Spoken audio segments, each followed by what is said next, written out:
With that, I'd like to bring up Christine King with the GAIN organization. And Christine, I'll let you introduce your group as they need to be as needed. So here you go. All right, thank you. First test is stairs. Yep. All right, perfect. Okay, we made it through the first hard test. Hi, I'm Christine King.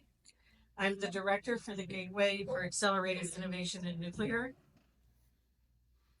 I'm going to put this back here. I did not name it, or I wouldn't have named it anything that long. As Dwayne mentioned, I was here 3 years ago. This is the first time that I've had the opportunity to wear sandals in Colstrip. I'm thankful for that. I did bring my boots just in case. I do want to start with my team down here. So I actually want to start with George Griffith here. George Griffith is from Idaho National Labs. He's one of our siting experts. George and I were working on a paper together back in 2022. Both of us come from the commercial industry, working with commercial nuclear power plants, trying to understand how much, as we transition or as we think about adding generation, how does nuclear and coal fit together? And Colstrip was one of the first stations that we explored in that paper back in 2022. Will Jensen, he is an energy economist with Idaho National Lab as well. And Tom Mosier beside him is the department manager for decision sciences. If you didn't know that that was a thing, that's a thing. And I'm going to come down here on my team, Emily Nichols from GAIN. So she does a lot of most of our massive community engagement. If you are from the Intermountain West, you are probably 3 degrees of Emily away from somebody in her family. And Chase Blazer here. He's a contractor, Envoy Public Labs. They help us do engagement with state legislators as well as communities. And Chase and I were just reflecting over the past few years. It's gone from us making phone calls to state legislators to ask them about nuclear energy to just really having to answer the phone nowadays, which is a part of the sea change I also want to talk to you about. And last but not least, Amanda Stewart from NPR Associates and Lauren Peterman, stand up, from NPR Associates. Okay, so these are two of the engineers that NPR had on the project as we were doing this. And we'll talk about the 3 phases of the project. I'm very grateful to be back here in Colstrip. And I'll have to tell you that since 2022, you have been on my mind as I visit with other coal communities across the nation. I've done work in Kentucky and Arizona. Arizona's project has actually moved forward to them forming a larger partnership between Salt River Project, Tucson Electric, and APS. And I'll share some of the news in the region right before Brian comes back on stage later on. We're going to try this. There we go. So, what I'd like to do is do a brief overview of nuclear technology, where it is today, and then I'm going to turn things over to Amanda and Will to walk through the Colstrip specific study. And then I'll come back and talk about relevant news in the Intermountain West around nuclear energy. So as I mentioned before, so GAIN is most of us are home to Idaho National Labs. We work with all the labs associated with nuclear energy. We are an initiative from the Office of Nuclear Energy, so we work directly with the DOE. The easiest way to explain what we do is we want to make sure that what we know in the labs and the facilities that we have are used and useful to folks that are interested in nuclear energy today. And so our job is to make it easy to find the nerd that you want or the test facility that you want. If you've ever picked up a phone or tried to engage with the government, it's not always easy to navigate. So we are really kind of the one-stop shop. We are interested to know the decisions that people are trying to make and help you locate understandable information and facts for that decision. We don't advocate for nuclear energy. I've been in nuclear energy for 32 years. So clearly, I like this technology.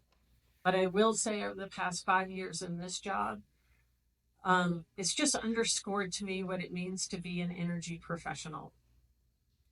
And as I visit towns that have produced energy differently than nuclear power, the importance of being an energy professional as we consider the adding generation, it's a unique opportunity to build the the energy system that the next generation will operate. We're operating an energy system that the generation before us built and operated. So it's a unique opportunity, and therefore, I'm very much about understanding the pros and cons of all technologies, and I think that's what a big part of what we did in this study. The bottom line, always ask for what you need from my team. We will tell you whether or not we can do it or not. I will say one of the open action items we have while we're here is to understand the conversation and the information that the Northern Cheyenne tribe would like to have and get a visit scheduled for them as well. Okay, so on the technology. So why are people talking about nuclear today? What's different? So today we have 95 operating units in the United States, and they are these large light water reactors. And, well, that's a shipping hazard. And this is not the reactor, that's the cooling tower. And that reactor sits inside the containment building. Those are 1,000 megawatt units. And they have a 2-year fuel cycle on them. So you turn them on and they run for 2 years. The big difference is that we're considering building small modular reactors or micro reactors. So different sizes. And if you have someone that shows up in town and they're talking about a small modular reactor, what I want you to ask is, what does small modular mean to you? Because for some developers, small is small-ish, but it's in a single reactor. And modular is about building it in a facility. Instead of sticks and building it on site. Other reactor vendors, the modular is about having individual small modules. So you might have 4 reactors, but they're much smaller reactors in the 100 megawatt range instead of having a reactor that's 400 megawatts. And the micros are meant to support some of our off-grid stuff, and direct load support. The other thing that's different is, instead of just producing electricity, we're also talking about dual purposing. So similar to a coal station, we boil the water to produce steam. You can use that steam to make electricity, or you can also use that steam to support industrial facilities. And so that's a big difference, is that these new reactors will operate at higher temperatures such that they can be a direct support to industrial or manufacturing facilities. Places where that becomes important, a lot of interest has been in Kentucky around how nuclear can be a direct support to some of their manufacturing in Kentucky. Different types of reactors. So the ones we operate today, we have water in the reactor as the coolant. This middle reactor is called a high temperature gas reactor. And that means there is gas inside the reactor as your coolant. That's what cools the nuclear reaction. Typically that gas is helium. And it does operate at a higher temperature than our existing fleet does today. And finally, we have liquid metal fast reactors or molten salt reactors. And again, the coolant that's inside the reactor is a liquid metal. The project down in Wyoming, the Natrium project, that is liquid sodium. And by having a more dense coolant, you can actually have a reactor that operates at a lower pressure. And that changes some of the safety analysis that needs to be done and the operating envelopes of the reactors. Speaking of safety, so our current plants have an active safety system. What that means is it needs an external input to function. You might need an electrical signal for that pump to turn on. The easiest thing to compare it to in our lives is an airbag in your car. You have that impact. That impact is the signal for the airbag to expand. When you think about, you're going to hear the keywords of passive and inherent safety feature if you talk to a new nuclear reactor designer. Passive is really taking advantage of stored energy or natural circulation. And so what it does is it creates, so hot air rises, hot fluids rise, and cold fluids sink. And if you were to have your pumps turn off, the way these plants are designed and built triggers natural circulation. So even if the pumps aren't on, you are naturally circulating the coolant to cool the reactor. This is kind of similar to like a self retracting lifeline. So if you're working on a high structure and you're in a harness, it allows you to move around, right? But if you were to fall off, I'm not getting too close to that. But if you were that was to fall off of that rate of change in that fall on that cable pulling out really fast triggers the brakes. So it's a similar type of thing. The safety system is there, but it's waiting for that instant where the heat might be rising faster than expected and it triggers the safety system. The inherent safety features really is taking advantage of physics. The fast reactors are, the hotter they get, the less efficient the nuclear reaction is. It actually slows down.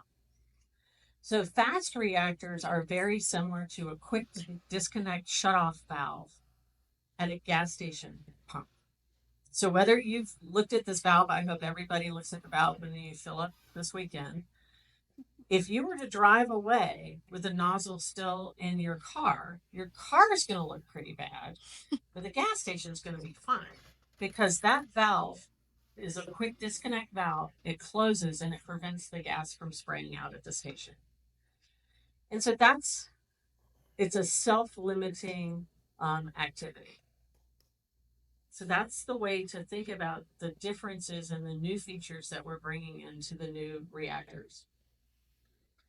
It's not fair to talk about nuclear and not talk about waste. So let's just talk about the journey of what happens and what waste is. So first of all, it's not liquid. Nuclear waste is a ceramic pellet, and I have a picture of it on the next slide. That pellet is inside, that fuel pellet green there is inside of a fuel rod. Those fuel rods sit in an assembly. If you were to look down the top of that assembly, it's about the size of a piece of sandwich bread. And it's got about 15 by 15 fuel rods. It spends 6 years in the core.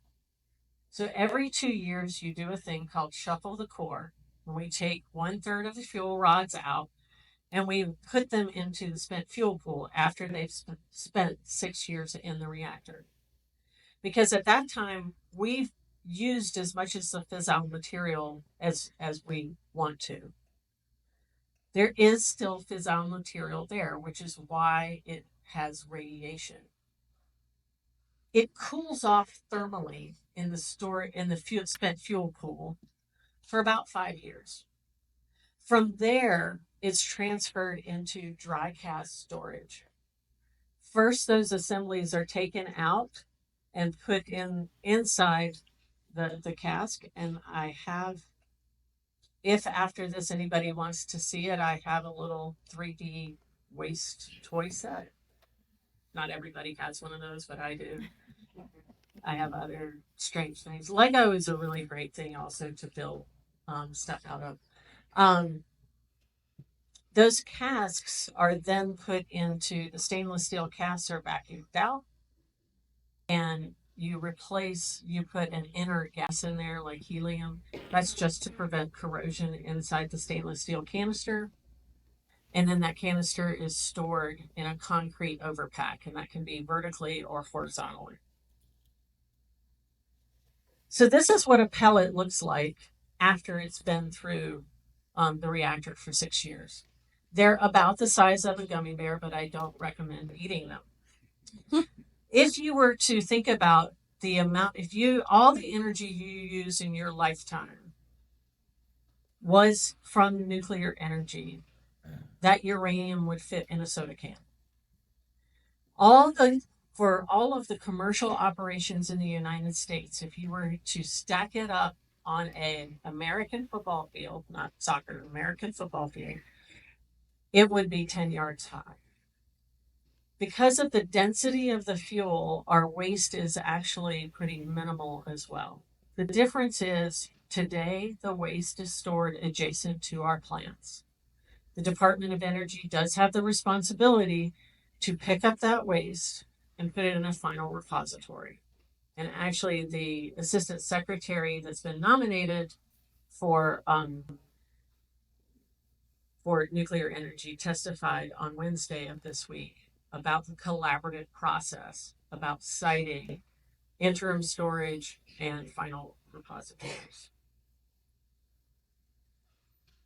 All right. So 3 more slides about what's happening now. We have developers, and there's a lot of them, designing different kinds of reactors. Not all of them are talking to the Nuclear Regulatory Commission. So there's kind of 2 pieces to talking to the Nuclear Regulatory Commission. There's your pre-application, and then there's your license. So in pre-application, they might be sharing some of their testing studies or some of their designs and getting feedback from the NRC. What's most important is you have a developer that's actually in a 2-way conversation with the NRC. When they're ready, they will apply for a license. And you can see some of the current projects over there and what they're preparing for. Right now, we have 2 commercial projects and 3 test reactors or university scale reactors that are in their licensing activities. It takes the NRC about 2 years to review a license and approve it. And part of that process does have public engagement associated with it as well. So the last time I was here, I don't think we even had, in 2022, I don't think we even had a picture of the number of projects that were being considered. In North America, we have 32 nuclear projects that are under consideration. And you see they're kind of equally split between microreactors and small modular reactors. If you want to download this data, it's from the Nuclear Innovation Alliance on their website. You also can get a picture of what's going on globally. At this point in time, 12 of these projects have deployment dates prior to 2030. No, I don't think we're going to have 12 new nuclear power plants by 2030. But I do think that we should expect to see, for example, in the early 2030s in Wyoming, you should expect to see the Natrium project go through their confirmatory testing and into operations. Lastly, every utility right now is trying to figure out how to supply more energy.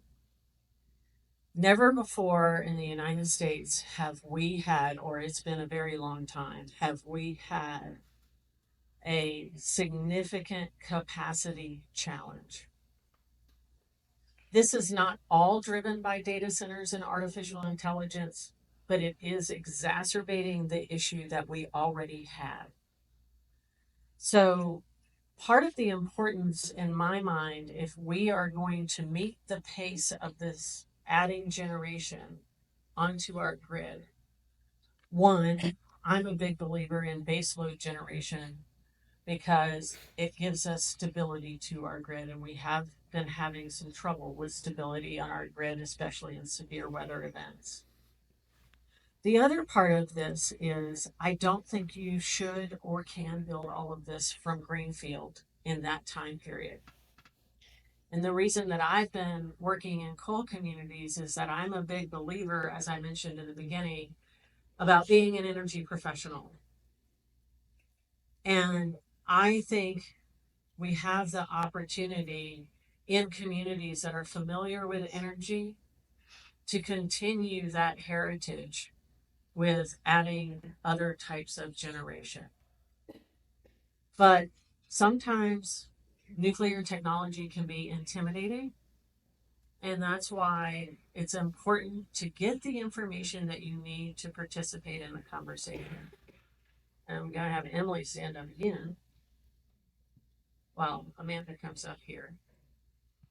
Um, Emily Nichols is the person that you want to call on our team, and her contact information is at the end of this presentation, as well as everybody else on the team. But Emily can help get you, many times she knows the answer herself, or she can get you to the right person within either the national lab systems or within the nuclear industry. Ask for what you need. We will tell you whether we can't do it or not. We are here to make sure that everybody has the information they need to participate in in any decisions you might be making around this technology. And with that, here's the amazing Amanda. And she's going to walk you through the actual results of the study that we did. This study was about looking at um, different options with Northwestern Energy.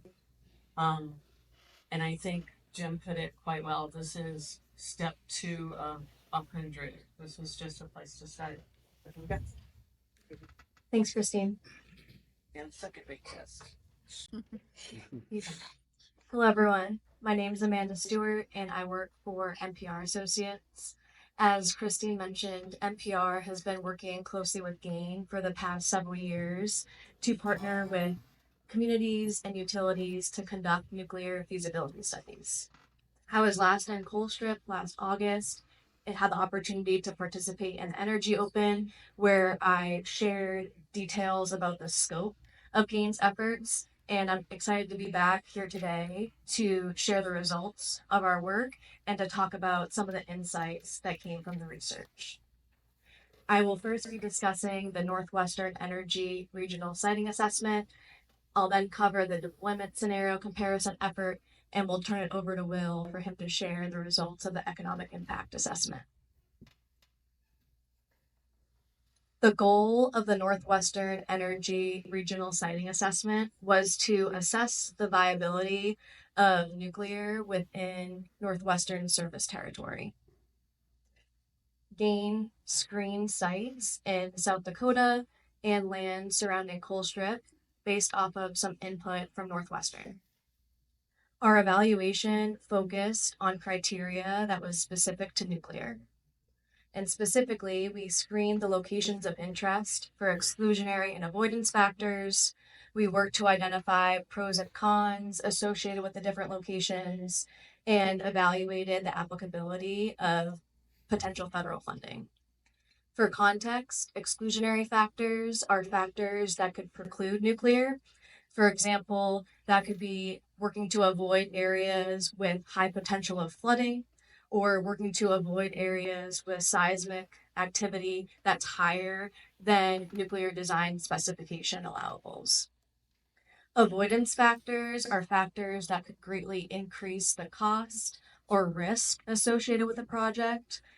Those factors could include areas of high slope where you would have to invest money to level out the land before starting construction. That could also include areas that would need to be remediated before a construction project could begin.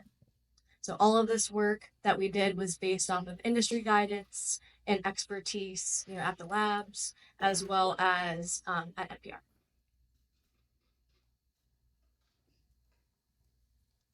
So GAIN evaluated several locations of interest in South Dakota, again, based on input from Northwestern Energy. Due to the differences between the locations of interest, we evaluated each location of interest separately against the criteria associated with nuclear siting. Based on the results of our initial screen, there were some locations of interest that did not have any exclusionary or avoidance factors, meaning that nuclear construction would be feasible at those sites. That being said, there were some risks that were identified that would need to be further investigated should Northwestern decide to continue with the nuclear siting process.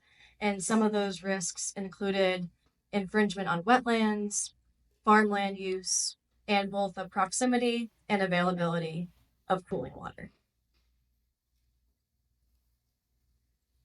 GAIN also evaluated several parcels of land surrounding Colstrip, and due to the similarities between those individual parcels, we selected one representative parcel to evaluate in more detail. And based on the results of our work, we did not identify any exclusionary or avoidance factors around Colstrip, which means nuclear power plant construction could be feasible in this area. In addition to the screen, we also identified some advantages associated with the land surrounding Colstrip, and those include proximity to existing infrastructure for transmission and also for water, as well as an existing workforce that is familiar with power generation. So in summary, we did not identify any exclusionary factors or avoidance factors at several locations in South Dakota and at Colstrip, meaning that nuclear power plant construction could be feasible within Northwestern service territory based on our initial screen.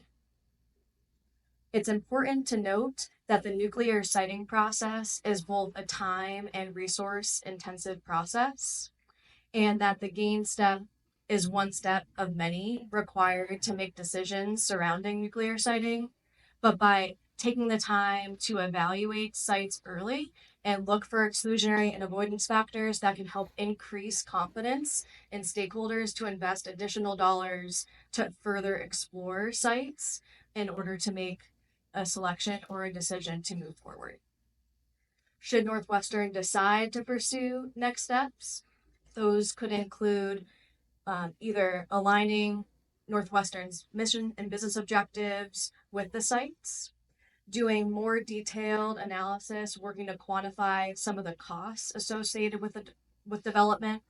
And a lot of these areas were large plots of land, so they could looking at individual sites within those larger plots to figure out where the best sites would be. So some examples of potential next steps that could be pursued. And of course, engaging with the local and state stakeholders, aspect of that being done today, as we hear from Northwestern, later in this presentation. All right, we'll move on to the deployment scenario comparison effort. And before I dive in, I wanted to start with an analogy. And so I'd like you to imagine if I asked for your help picking out the best car. So if I were to ask you to help me pick out the best car, several questions would probably be going through your head in terms of how was I defining best? What would I need it for? How long would it need to run? What fuel do I want to use? What features are most important to me? Is it something that I need to be able to drive off the lot? Or can I wait for next year's model to be ready? You'd also probably want to do some research to try to figure out, what you would recommend.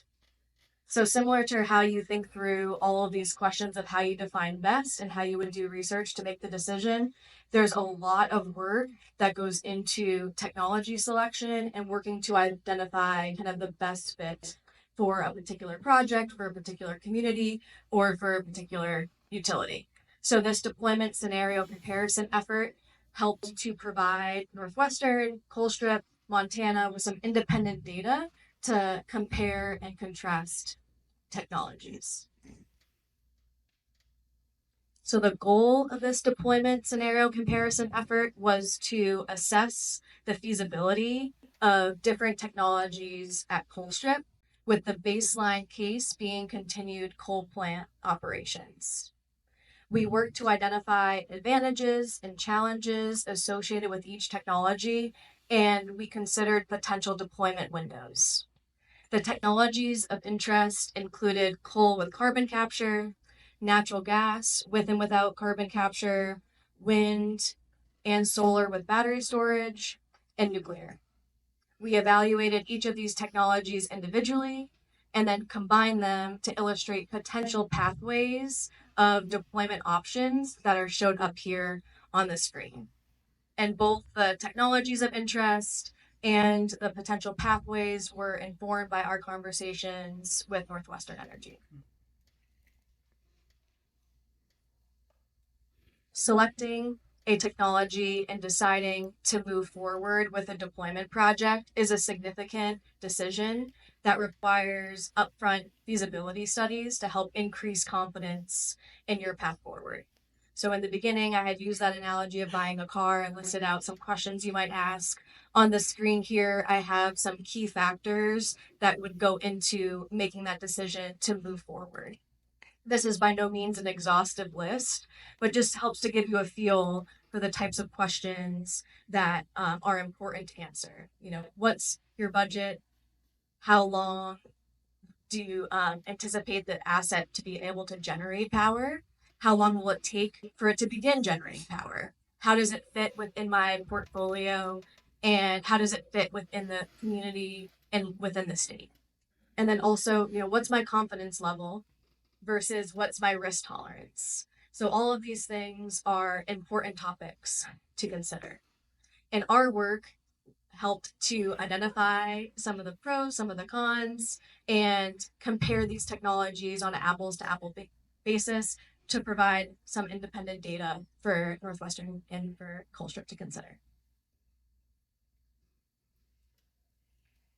All right, so the deployment windows and deployment durations are going to vary based off of the technology you select, the site you select, and the timing of that go decision.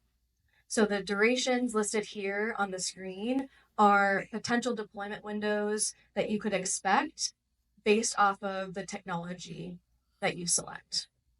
There are ranges here, and the durations could be further impacted by both project and technology specific risks and opportunities. For example, there could be extensions in durations due to challenges procuring a part or challenges obtaining a permit. There could also be opportunities to reduce the durations with efficiency gains, opportunities to conduct multiple steps in parallel, etc. But this helps just to provide some context for when you might be able to expect a new power generating asset to be able to be online following that go decision. So I mentioned risks and opportunities and how those could impact durations. And so one of the things that we did as part of our work, in addition to capturing the deployment windows, was to identify advantages and challenges associated with all of these technologies. Again, this is not an exhaustive list, but intended just to highlight the complexity of the decision, where there's important characteristics that you should consider for each of these technologies. Carbon capture is a maturing technology with a new supply chain that can introduce risk. However, there would be the advantage of leveraging existing coal plant infrastructure. Natural gas, on the other hand, is a mature technology that has a developed supply chain. However, there can be risks associated with bringing natural gas to Colstrip and restoring abandoned pipelines. For wind and for wind and for solar with battery storage, again, both mature technologies with developed supply chains, but there could be risks associated with acquiring enough land to support the capacity that you would need. Advanced nuclear, that Christine mentioned, advancing technology with a developing supply chain that historically has had a time and resource intensive licensing process. But there are opportunities being pursued now to streamline that licensing process and expedite obtaining a license to get reactors online faster due to some of the passive and inherent safety systems that Christina mentioned again. So, very brief overview of just selected pros and cons, but just to help give you an idea for the type of evaluation that we conducted as we went through these individual technologies. Okay, to summarize, several technology features are feasible at Colstrip. And again, this was one step of many required to make decisions regarding a technology and regarding the going forward path. So, should Northwestern decide to pursue next steps, we outline some recommended next steps here. Those could include evaluating the technologies against their mission and business objectives, engaging with either vendors or construction contractors to help sharpen the pencil on some of the duration, some of the risks, some of the opportunities to better inform their path forward, and then to conduct, additional feasibility studies to help increase confidence and path forward to help support that decision making. Okay, well, thank you for your attention. I'm going to turn it over to Will, and then I'll be available after for any questions.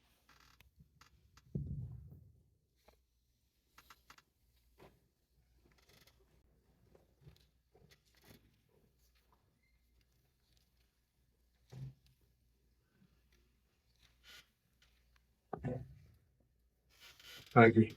On the right mic. There's two mics up here and they look identical to the one that she just got done with. I got lucky and picked the right one. I'm Will Jensen. I'm an economist with Idaho National Lab, and you're probably wondering if we really needed to invite an economist from Idaho to come tell you about the economic impact of your coal mine and power plant here in Colstrip. You can walk outside and look in any direction really and see the economic impact of these energy resources that you have. But I am here to talk a little bit about some other energy options and what kind of economic impact those would provide to the region. And so I'll go through and talk about that today. So that was our goal here, or at least my goal as part of this team doing this research, was to explore some of the economic impacts and kind of project the future of different energy technologies if they were deployed here, what kind of impact they would have. And the things we look at are things like jobs. How many jobs would they create? How much new income would be generated? How much impact would they have on gross domestic product for this area? And so I'll show also some economic impact that could be associated with construction of a nuclear power plant. And then in this presentation, I'm actually going to focus mostly on the jobs related impacts because I think we all kind of understand a count of jobs and how many employees a different facility would require. And so that's where my focus will be. I should mention that I'm not talking specifics about the economic impacts of one reactor brand or vendor over another one. They're all in my models. I create kind of generic models of economic impacts, but they are based off of as much actual data I can get from some of the reactor vendors that have put out public information about how many jobs they need. And I have a really nerdy curated spreadsheet that I get really excited about. Whenever I get new information, I add it there. So this is all based off of the latest and greatest information we have. All right, so if we compare the employment by looking at the number of jobs created per megawatt of installed electricity capacity, that gives us an idea of how these technologies compare to each other. And I should mention that different electricity generating technologies use different amounts of labor in order to do that work. And so you can see in this chart, this is again jobs per megawatt of installed capacity. We have varying levels of labor utilization here. So starting on the left, we've got the Colstrip power plant. And then I've added the Colstrip power plant and the Rosebud mine together And when you do combine those together, they get pretty close to equal with what you get from a nuclear power plant as far as jobs per megawatt. You can see some of the other technology out there, natural gas, wind, and solar, are not very labor intensive. And especially when you start using generating technology that doesn't require fuel, right? And you guys all understand that pretty well here. Um, so the Rosebud power plant's pretty unique. It's got a fairly small generating capacity and kind of a bare minimum workforce that's required to operate that plant. So it looks like it has this really big economic impact per megawatt hour, but that's kind of how things play out with a power plant that size. And in this chart, we're looking at the total jobs impact. So this shows what your existing mine and power plants provide as far as economic impact goes. So your power plant, Colstrip power plant's 1,480 megawatts, an equivalent size nuclear power plant has a total economic impact of over 2,000 jobs. Now let me explain these a little bit more. So we have the blue portion of these bars is the facility operations jobs. And then the green portion comes from new supply chain activity that occurs from companies that are supporting, the annual operations of the power plants. And then the grayish portion on the top is coming from community. And so when you have employees working in the supply chain at the generating station and at a coal mine, those employees earn paychecks and then they go home and spend that money at the grocery store and restaurants and at the doctor's office and things like that. And that's where those community jobs uh, come into play. And so we've got a 500 megawatt nuclear power plant modeled here in that third bar. And so that power plant would need about 200 employees to operate it. And then you get, again, the additional jobs from the supply chain and from the community that are created. And the nuclear power plant of around 1,400 megawatts would need somewhere around 760 jobs or so. And then you can see the job requirements for these other options are much smaller.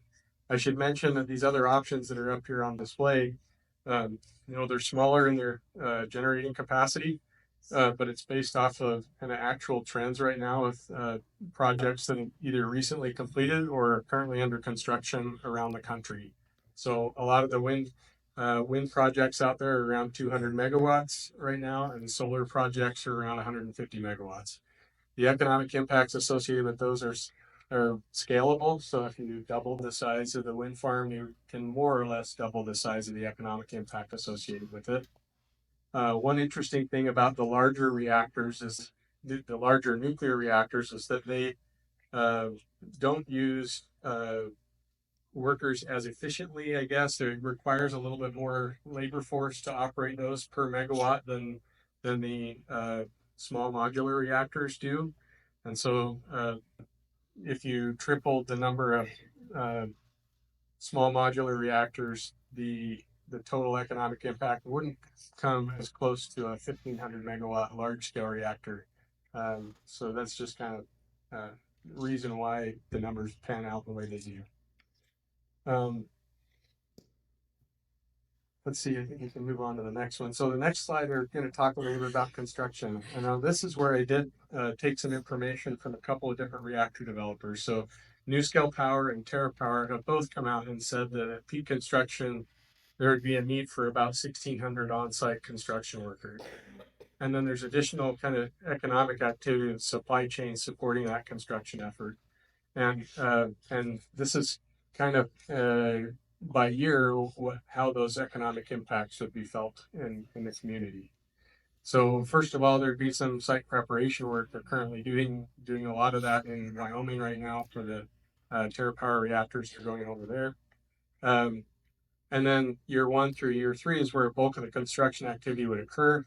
You can see that there's the 1,600 or so jobs in peak years of year 2 or 3, and then some additional about 1,000 related supply chain jobs that are created or sustained through that effort of construction. And then about 2,000 jobs within the community are also created as all of these construction workers are on site during that time period. And I should mention that this is a temporary impact. It comes and it goes as the construction activities are present in the area. And so there's a lot of communities looking at the construction impacts, and it does create some growing pains for a little while. There's housing and other infrastructure needs that come along with that, but it's something that with foresight and planning can be addressed. I think that's all I have to present on the economic impact. Results in a longer form are available in the report that will be distributed once it's finalized. In that, it talks more in detail about labor force. I should mention one interesting thing about the labor force is that you already have an energy community here and a workforce that's very familiar with operating power plants. And through the research I've done, looking through the job requirements, nuclear power plant versus a coal power plant, about 74 or 75% or so of the jobs would transfer over and the skill sets that are there. So there's some additional training that would be required to fill in that last 25% of the jobs. But the nuclear industry is also a high paying industry. Of all the energy sectors, it's the highest paying electricity generating industry. And so that's, I think, a valuable impact to the community here too. So I think that's all I got, and I'll turn it back over to Christine.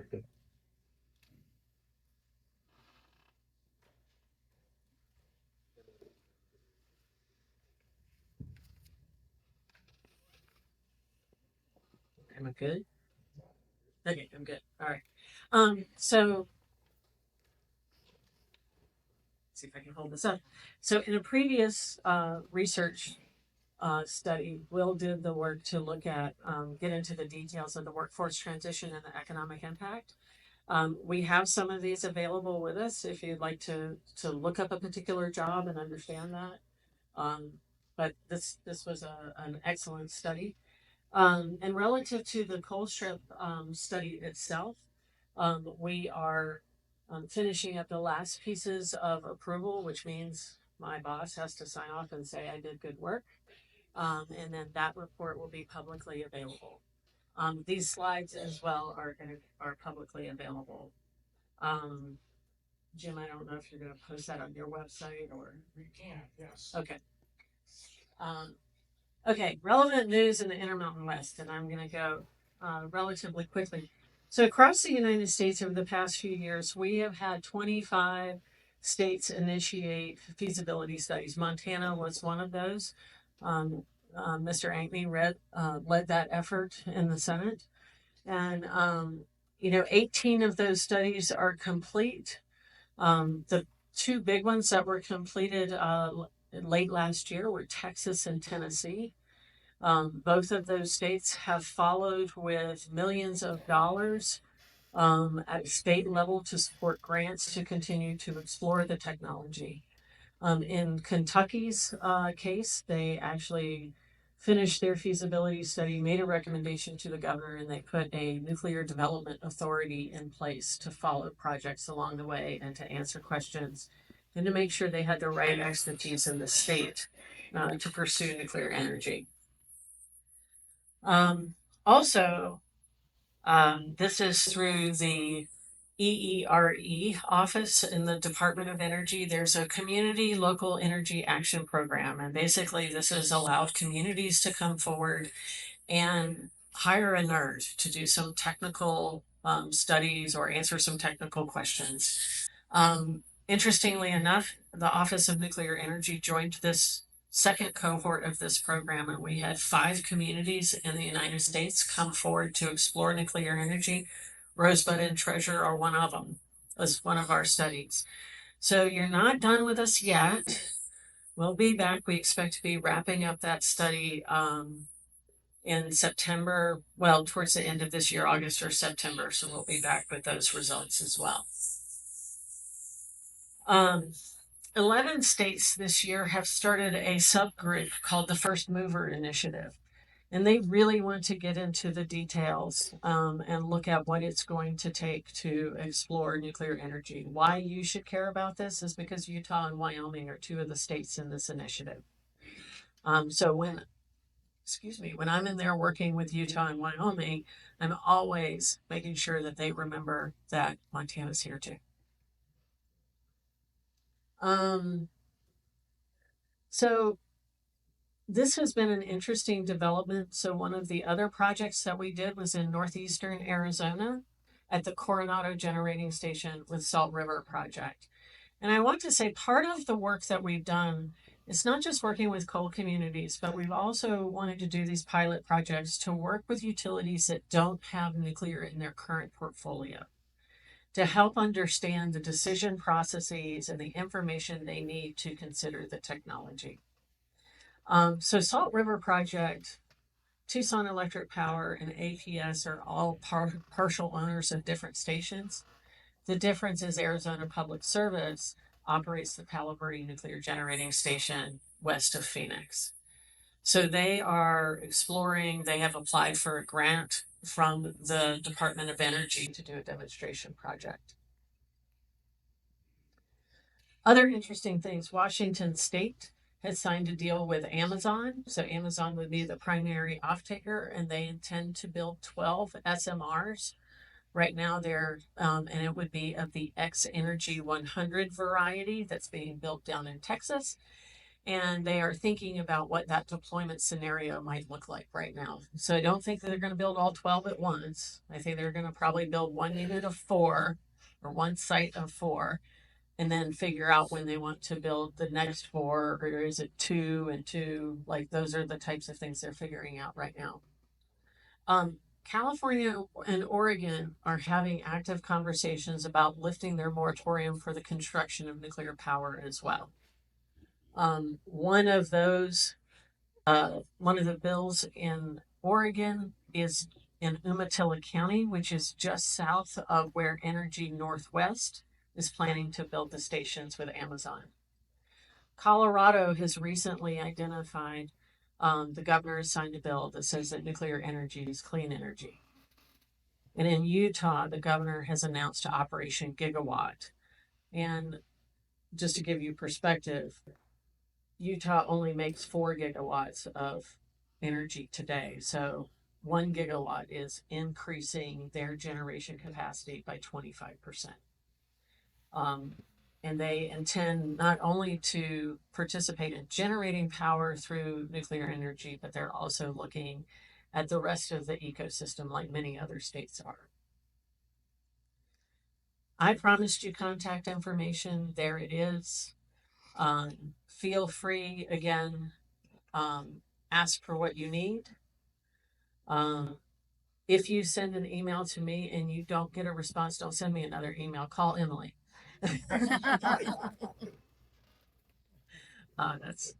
She loves me for that. And with that, thank you very much. And I'm going to turn it back over to Jim.